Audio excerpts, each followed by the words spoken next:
The French cabinet has given the go-ahead for Prime Minister Manuel Valls to force through highly controversial labor reforms. An extraordinary cabinet meeting invoked the French constitution's rarely used Article 49.3, allowing the government to bypass parliament. It came after rebel MPs from the governing Socialist Party had vowed to vote down the bill.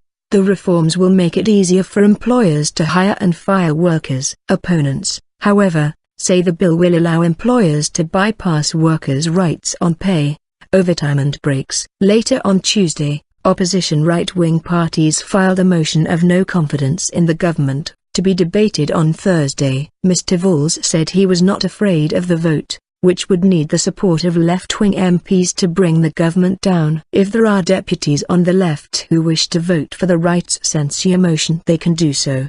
But what a contradiction, he told TFI television. Mr. Valls was booed by MPs from the far left and the conservative opposition when he announced the cabinet's decision to the National Assembly. This text, useful for businesses and for workers, faces, I regret, opposition from all sides, he said. My responsibility is to move forward and ensure that this text is adopted. The proposed reforms, which also include changes to France's cherished 35-hour working week, have sparked waves of sometimes violent protests across France. Hundreds of demonstrators rallied outside the National Assembly in Paris on Tuesday, calling for President François Hollande to resign.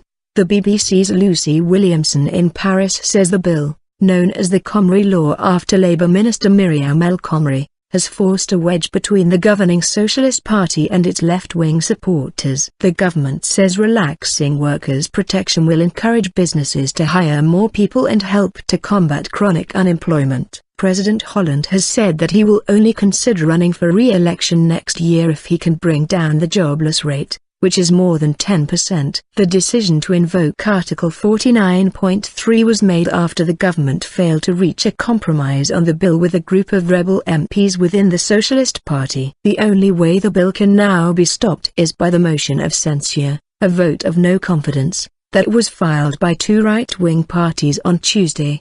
Between them they have 226 of the 288 votes needed to topple the government on Thursday. However, correspondents say they are unlikely to find enough left-wing MPs willing to support them.